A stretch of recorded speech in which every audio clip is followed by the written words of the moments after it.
This is Bonnie Vandermeulen, Training Coordinator for Wisconsin Facets. On behalf of our entire Wisconsin Facets staff, I'd like to thank you for joining us today. Today, our webinar is entitled, as part of our Up to Me series, Self-Stigma and Its Impact on You. Our presenter today is Emily Jonesberg. Emily is the training lead for Rogers InHealth, the Education and Advocacy Department of Rogers Behavioral Health, and a proud mom of 2 active children at this time. In her role at Rogers, she facilitates trainings for leaders in the nonprofit, education, and healthcare sectors. Emily also facilitates programming for staff at Rogers Behavioral Health and with parents in the community. Prior to her work at Rogers, Emily worked in a youth serving capacity for over 13 years through various nonprofits and school districts. During this time, she also developed and delivered equality training and equity training with adults and with youth. Emily has a master's degree in social work and is a licensed clinical social worker. It gives me great pleasure today to introduce to you Emily Jonesberg. Emily? Thank you, Bonnie. And thank you all for joining me here today. It's a pleasure to be with you. As Bonnie mentioned, I'm Emily Jonesberg. I'm part of the Rogers Behavioral Health team. And in addition to that team, or as part of my capacities, I also represent WISE, which is the Wisconsin Initiative for Stigma Elimination. And actually, as a result of the pandemic, we've expanded beyond Wisconsin and have had a recent shift to a name that's WISE Initiative for Stigma Elimination, because we're serving communities outside the state of Wisconsin. But that's a great coalition of individuals and organizations that are interested in tackling stigma as it relates to mental health challenges. I encourage you, if you haven't looked at the website for WISE, please do so. If you Google WISE, you should get it, or otherwise it's eliminatestigma.org. And we've got a number of resources there, one of which is going to be some of the ones I'm sharing with you today for our Up to Me curriculum. If you were with us last month, my colleague Sharon Dossett talked with you a little bit about what stigma is, broadly speaking, how it shows up in our society, and some of the challenges it presents to our children with mental health challenges and our parents and caregivers of those children. I'm going to continue that conversation and talk with you a little bit about self-stigma today.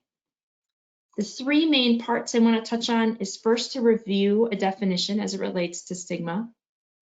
Then I'll get into specifics around self-stigma and how that relates to unhelpful self-talk. And I will also present a path or a tool to use to challenge your own unhelpful self-talk, some of your individual self-stigma. I will be pausing at times for individual reflection, and ideally, if you've got paper nearby, you'll be able to pull that out and jot some of your thoughts down, or even just think to yourselves about how these things apply to you. And I'll use that as a tool throughout our time together. So to get us started, I'm going to first review these definitions. Public stigma, and again, this was something that Sharon would have touched more in depth about last month. If you'd like to hear more about that and hear her webinar, you can always go to Wisconsin Facets page and get to hear and watch that recording. We define public stigma as when a person defines someone by their illness rather than by who they are as an individual. Often, these things are negative or unfair beliefs about or actions towards a group of people. And I have illness specifically because I'm referencing it in regards to mental health challenges, but you could see stigma in regards to many different types of identities, or unfortunately you do. So we have stigma in our world around race, around socioeconomic status, around sexual orientation, around religion, etc. So anytime that there is a negative or unfair belief about or actions towards a whole group of people due to their identity. Self-stigma is when an individual internalizes society's negative or unfair beliefs about an identity held by that individual. It's the belief that this stigmatizing thought is true about themselves. So if you think about those stigmatizing beliefs out in our community about a group of people based off of an identity that they hold, for example, based off of someone's mental health, a diagnosis or mental health challenge, when somebody who holds that mental health challenge or that as part of their identity internalizes it, and has it become part of who they are and begins to believe it about themselves, that's when they've taken that stigmatizing belief and have it become one of self-stigmatizing. Obviously, this can then be thought of as unhelpful self-talk. And there's unfortunately lots of different examples out there of ways in which stigmatizing beliefs have been internalized and become unhelpful self-talk. You'll see there's 3 different examples here on my slide that include unhelpful self-talk around the identity of a parent. So for example, parents of children with ADHD choose medication because they're being lazy. Definitely a stigmatizing belief that's been turned against parents of children with an ADHD diagnosis. Or that there's no such thing as separation anxiety disorder. These parents are overreacting. Or parents of children with depression are doing a bad job of parenting. All comments about children and their parents that are not just unhelpful, but they're unfair, they're negative, and they're painful. As a parent, you may be aware of the stigmas that exist towards both your child's mental health problems as well as a parent like yourself. You and or your child may have even encountered some of these unfair, negative, and hurtful beliefs or actions. I'd like to show a clip, granted it works for me, that is of an interview that a member of my team did with 2 community members in the Milwaukee area. And they were talking a little bit about stigma as it relates to their identity as a caregiver and how they've internalized that and what they do to challenge that.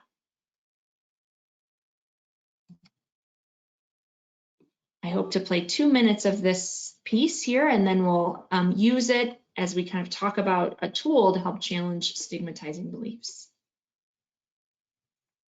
Carla, I bet that's something you can relate to. 100%. Yeah, I had a similar journey of feeling like I wasn't good enough, but not from a faith perspective, kind of opposite almost, from a science and clinical perspective. Because as my daughter grew up, she has Tourette syndrome, sort of OCD, Tourette's, kind of this unusual, rare mix, which expressed itself very noisily. It was very apparent there was something going on with her. I kept thinking, if I can just find the right resource, if I can read the right books, if I can find the right experts, if I can just try harder, if I can just do more and do better, I'm going to fix this. Like, I can fix this. I just need to be motivated. I need to be strong enough. And, you know, it's just failure waiting to happen because I couldn't change who she was. And so that was that really hurtful internalized stigma that I experienced. And, you know, the world doesn't help because there's always someone there, often with good intentions, right? With that helpful thought. You know, have you prayed a little? Have you taken gluten out of your diet? You know, is she taking vitamins? Have you got an MRI to see if she has brain inflammation? You know, just like a million different ideas. Sure. Have you made the right kind of sticker chart? Have you done this? Have you done that? And all those things would just sort of shower down on me. And I would just feel like I am obviously failing her. Because if I could do all these things people say, if I could just be routinizing and do all this, everything would be better. Mm-hmm. And I didn't even recognize it as stigma.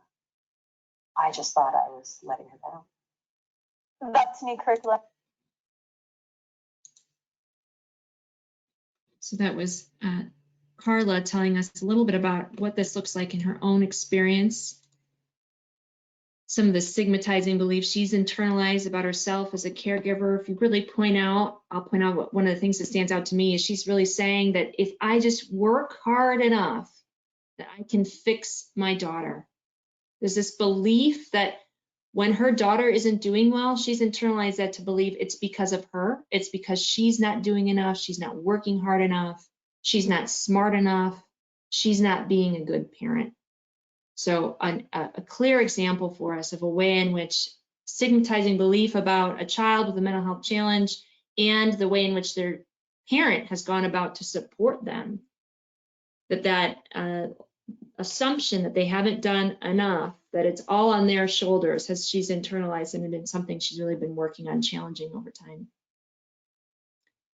So I want to point out to you just a way in which to do that as you think about if any of your own times when you've had some challenging self-talk. So I want you to think about when it's been really tough as a caregiver for you. Bring those times to mind. What kind of thoughts do you have about yourself? What things bubble up in your head? And this is going to be one of those individual reflection times I warned you about at the beginning. So if you have a piece of paper nearby or want to open up a Word document and just take a moment to jot some of those things down.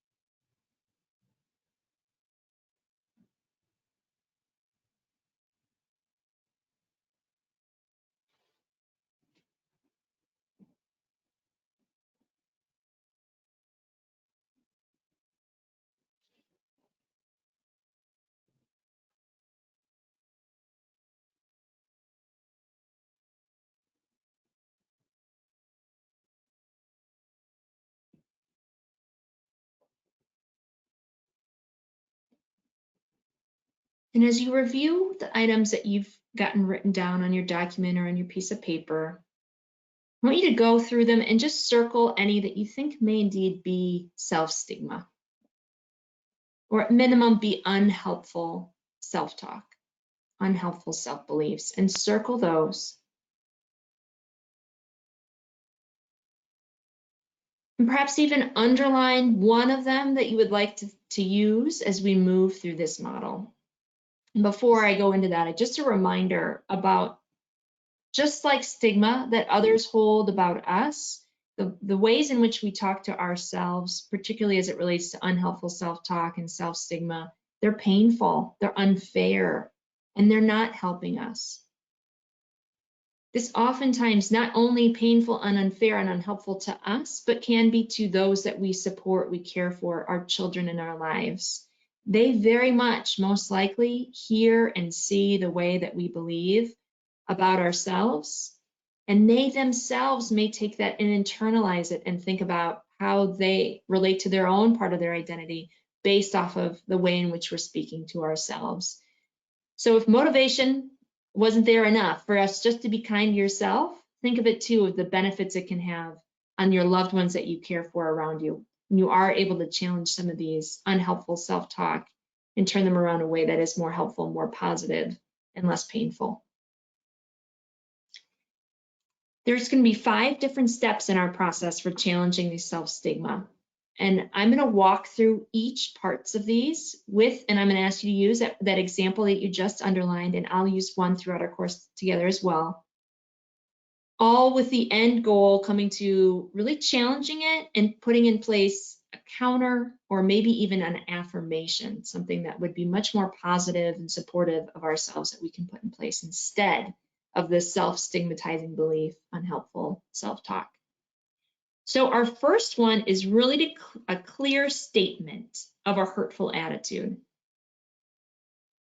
One way to do this is to put it in the structure of I must be blank because blank.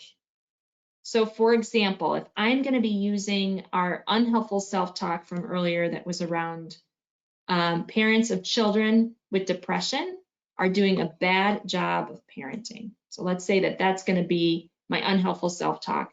I could put that into this clear statement as I must be bad at parenting because my child has depression. I'm going to pause for a few seconds.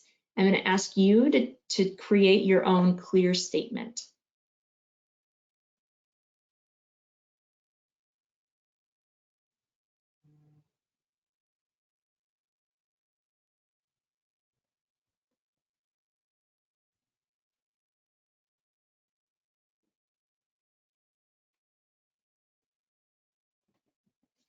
Now that you have your clear statement, we're going to turn that into a true-false statement.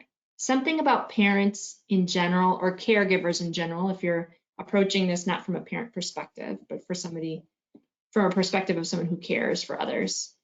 So turn it into that true false statement. So for example, with the one I'm using, children with depression have bad parents. That could be answered as a true or a false. So again, I'm going to pause for a few seconds and let you change your clear statement into a true false statement.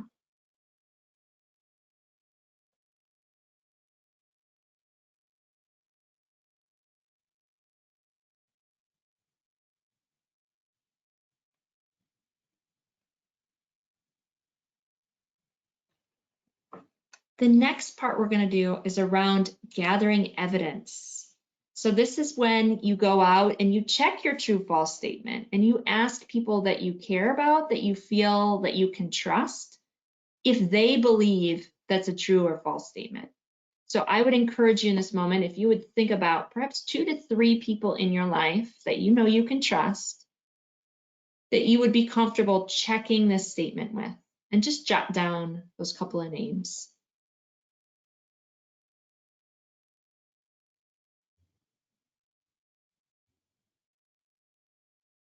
I may go to my partner, for example, and a lifelong friend of mine who's also a parent.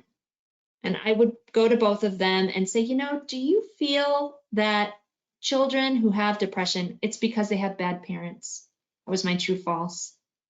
And I feel like whatever answer they could give me, I would truly believe. I think that I could put some weight behind. And that would be the next part of this, to think about how am I going to take this to these individuals and gather some of that evidence. And then I'm going to review what it is I learned. And as you can probably imagine, most of the time, we've got folks that are saying, no way, this statement, this true false that you came up with, there's no way I believe it. It's definitely false. But take a moment and after this, I would encourage you after a time together with this webinar to ask some of those questions and gather the feedback from folks. And then use that as you think about how you can challenge this own self-stigma that you have, this unhelpful self-talk. That's what the next step and our final step in this model is going to include. It's about developing a new attitude. This is about creating that counter and perhaps even affirmation, but we'll start with just the counter. So for example, if I've gone out, I've gathered my evidence, I've talked to my partner, my good friend, I've asked, children with depression, is it because they've got bad parents? They said, oh, no, and given me other examples and situations that contradict that statement. I may change this into the counter of, I am not a bad parent because my child has depression. I'm going to work on replacing that self-stigma with that counter. And I may even take it a step further and think of an affirmation. This is something that when I tell myself it, I can honor my existence, the work I'm putting in to all that I am, and truly affirm who I am instead of this harmful self-belief, which is kind of tearing me down. So an affirmation I may have with this particular one is, I am doing the best I can to support my child. And I will connect myself and my child with additional supports when I feel that my best isn't good enough. That affirmation, I am doing the best that I can. And if I feel that that's not good enough, I will connect myself and my child with additional supports. So I'm going to pause and ask for you to try your best to change your own belief into a counter at minimum, or perhaps even an affirmation.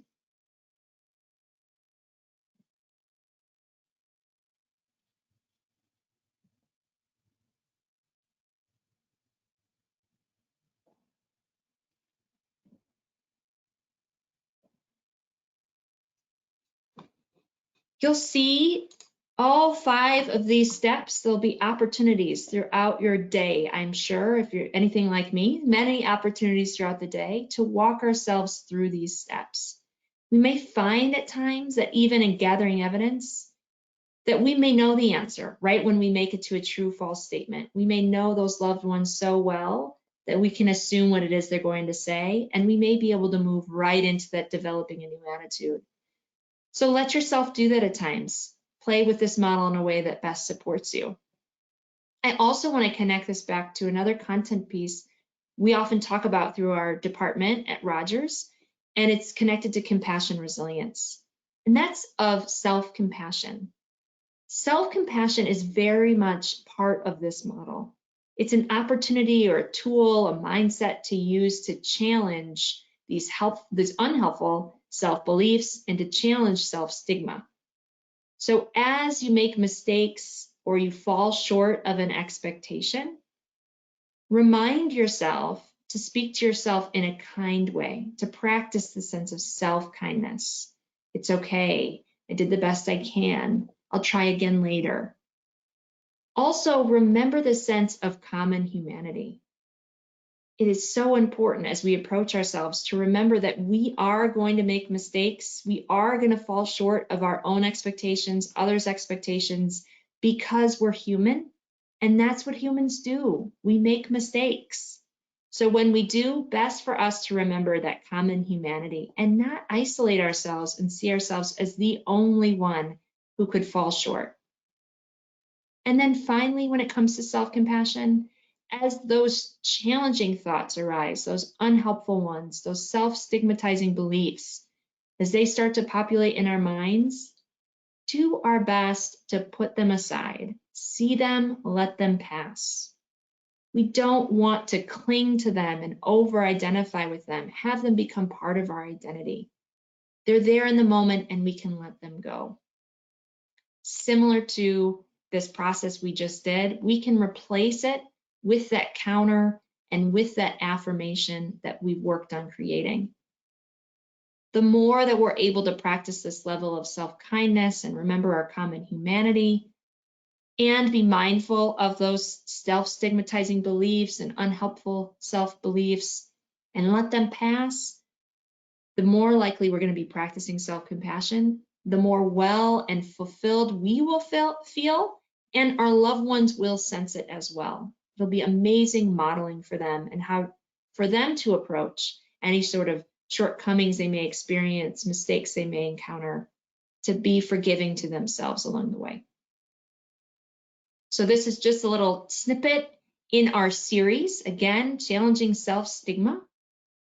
Next month, Sharon will be back to share another component of our Up to Me process, and that is around different types of disclosure.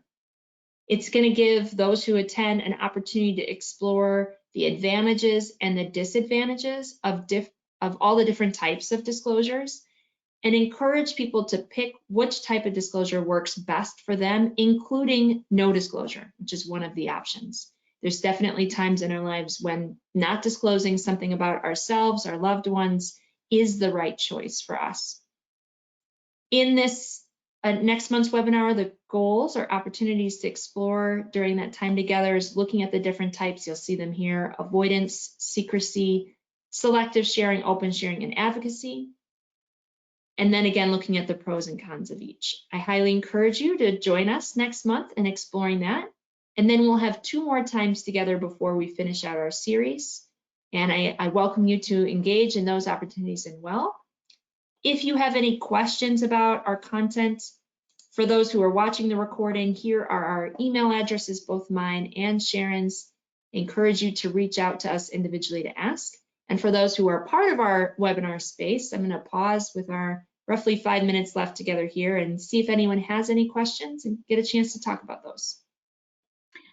Well, we do have a couple of questions and comments. The first one is, when you go through this process, it takes time. And so do you get used to doing it once you've done it a couple of times, that it wouldn't be as time consuming? Yeah, thank you for that question. I would say in my own experience, yes, it speeds up the more I do it. And sometimes it also depends on how deeply rooted this self-stigma may be. So you may have some that you kind of consciously come to mind, and you know, if you really sat with them and challenged them just yourself, that you may say, I know this isn't accurate. I need to let it go and replace it with that counter affirmation. And then you've got others that maybe you're really struggling with. that you've been struggling with, that you've carried with you even from your childhood, that they've been ingrained. And those may be ones that you need to gather even more evidence around, take some more time with, and really practice telling yourself those counters. And so I think it just really depends on the one that you're engaging with. And yes, so sometimes quicker and sometimes longer, but definitely gets easier. And the more that I've been practicing, and those I've been supporting have been practicing self-compassion, the easier it is to engage in this practice as well. Okay, thank you for that. Our next question kind of revolves around the process again, but how can someone enlist someone else to help you to go through this? Is this something that you would suggest, that if you had a friend or a family member, would that person be able to help you with these self-affirmations? Yeah, I would highly encourage it. Not just, it's embedded there in the gather evidence part of it, that you would get to talk to somebody that you trust to kind of check that true false to see where they fall with it. Even if you're having a hard time though, let's say you've identified, here's a hurtful self-belief I have, a self-stigmatizing belief, and you really do trust another individual to help walk through that, a close friend, a therapist, I would encourage you to bring that to them and ask for help in even thinking about that true false statement, and then gathering their evidence, and then some support working on that counter. Sometimes we just get stuck as individuals, particularly if it's a self-stigmatizing belief we've been telling ourselves for a long time. We can have a hard time even just getting to that true false statement, and then certainly making the counter. And having a second opinion, someone who's a little bit more removed, can help us with some suggestions. And just one final one that we have here. What is your suggestion? Should people keep all of their information like in a loose leaf book or a tablet or something like that, so that they can refer to some of their affirmations or their true false statements at other times? Wouldn't that be helpful? Yeah, and I've even taken the counters and affirmations as needed and written them on Post-it notes and placed them around my common spaces. So I'll have some, whichever one feels most relevant at the time, or even sometimes a collection, I'll have them next to my workspace, since I spend a lot of time at that.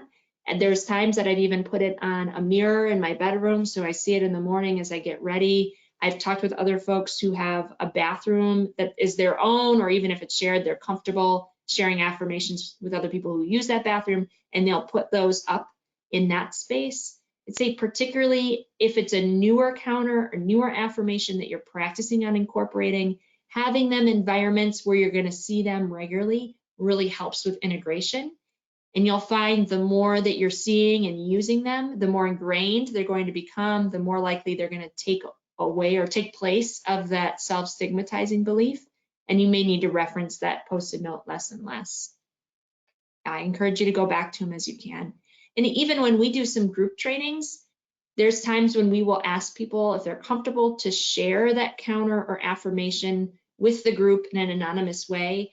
And we will collect all of those and hand them back out to participants so that people can see the kind of affirmations that other people are telling themselves as like additional examples of ways that they can be supportive to themselves. So that may be something worth trying if you've got close friends, family members that you would like to work with on this. They could share theirs with you and vice versa, and you can see if any of those are helpful to try on for your own experience. Well, thank you, Emily. That is the end of our questions and comments. Do you have any closing statement in the minute we have left? I just really appreciate you all coming out and being part of this series. Hopefully next month, Sharon can share with you additional training opportunity that we're in the midst of organizing. If you are interested in getting trained as a trainer associated with the Up to Me parent curriculum, we're in the process of putting together a training of facilitators for that. So she can share with you a little bit more about that opportunity and ways to engage with us, or you can send us an email, one of these emails here, and we'll keep you in the loop. Well, thank you very much. We greatly appreciate your presentation today, Emily. I know that I learned a lot. I'm sure that those that participated did as well. And I'm looking forward to next month's, and I hope everybody else is as well. So thank you again. And this will conclude our webinar for today. Thank you all for joining us. Please be reminded that Wisconsin Facets has over 100 scheduled trainings and webinars for the year 2022. And please feel free to check out our website calendar and register for any of those trainings that may be of interest to you. Also, please watch for the short evaluation that will be coming your way after today's live presentation. Again, thank you, Emily, and thank you all for joining us. Have a good day. Bye, everybody. Take care.